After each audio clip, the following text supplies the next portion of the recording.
Hi, this is Jonathan. Today's video, I'm going to discuss about what you can do with a wah-wah and a slide.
I just bought this wah-wah about 2 weeks ago from City Music. I used to have this same model many years ago, and ever since I switched to the Helix, already to line 6 stuff, it has a wah-wah pedal built into the pedal board. So I kind of like found it redundant to have another wah-wah pedal at home, so I sold that. I sold the old one, right?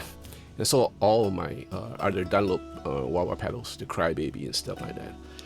And it's only recently when I started using the Helix native plugin that I missed the wah-wah, because for me to break out the Helix out just to use a wah-wah pedal, is a bit of a hassle. So I decided to procure one, and I'm glad I did. This is the more expensive version of the 845, if I'm not mistaken, that I used in many videos back. I think last year when I did a video about wah-wah.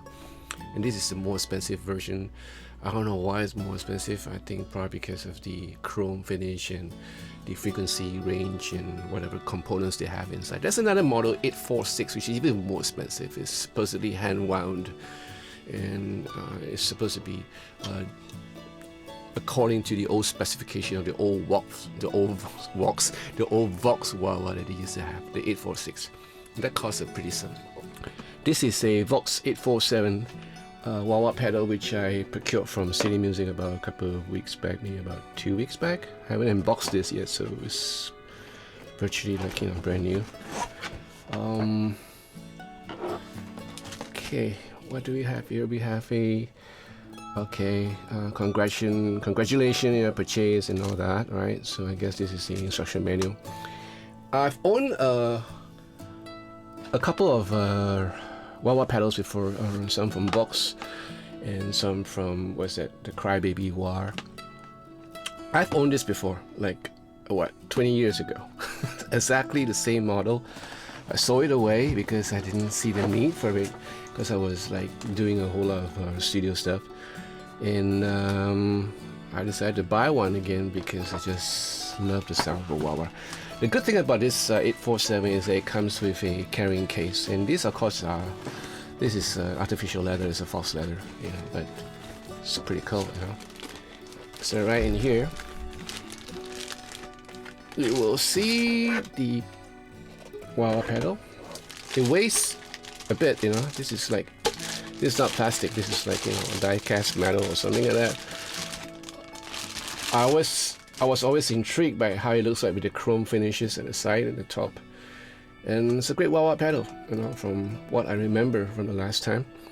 And this time it comes in with a power supply, so you can actually hook up to your pedal chain and not be afraid of it getting low on juice, on battery juice. Because you can take out all this and put in a 9-volt battery, which I'm thinking of doing it because I didn't want to hook up any power supply with this. The only downside is that if you forget to take out the batteries after long periods of non-usage, yep, the battery will leak and it's going to create a whole mess. So of course there is a on switch by stepping it on, and then you activate the pedal. You can see, if you can see from here, it's pretty well greased inside. So the other equipment I'm using for this video is the SARDINAS slide. This is a brass slide. SARDINAS is a great slide player in this dobro, and you can actually see that this is like wider here and narrower here. So when you slide in your finger, it's easy, you know, and it's easy to take out. It's much more comfortable, unlike the normal slide.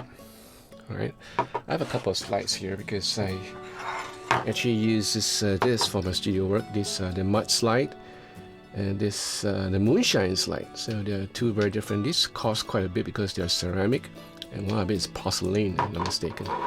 I use a stainless steel slide for my live work, but I didn't quite like the tone, so decided to get this SARDINAS model to try it out. And so far, I'm pretty impressed. It's easy, you know. It's easy to wear.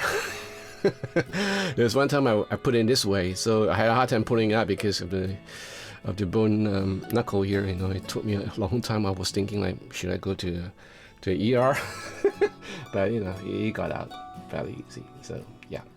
Now, sometimes in a live situation, or especially in a recording situation, and you want to get that distinct sound of a solo, you know, you just want to get something that's really weird, but yet, you know, kind of mainstream, but yet kind of weird, and yet you just don't want to put on a whole ton of effects on it, like, you know, whatever you have, like, you know, weird wobbling stuff. I usually go back to the basic, which is the slide. I'm not a good slide player, you know, but I can get by, and I find that doing a slide solo every now and then, it's really neat, you know. It's good for my soul. But it sounds good, you know, and instead of like, you know, fretting away and doing all sorts of stuff, you know, sometimes it's just good to lay back and just do some real nice slide solos. This is the wah-wah pedal, and I've used this on some solos, and it's really great because you can get really neat sound, you know, and some kind of weird sound, and yeah, it's nice. Not just for rhythm, because in the get-go, when I first started using the wah-wah pedal, it was this tiny little thing, a plastic thing. And what brand is that? You know, it's so flimsy, but it works, you know. And I use it mainly for, like, you know, for rhythm, for play that funky music, you know, and some funk music and all that. But as I advanced in years, I found out that, you know, it's a great effect for soloing. And then along came the greats, you know. You have the Jimi Hendrix, Steve Vai, you know, and they made wonderful use of the wah-wah as a add-on to a solo sound. But with these two together, what will you get? So it's up to your imagination, and you know, if you're proficient in the slide and you can get on by with a wah pedal, there's a whole lot of stuff you can do. So it's something to think about when you're doing a solo or when you're practicing at home. So you might just want, just in case you have this lying around, you know, I'm not asking you to go out and buy them, you know.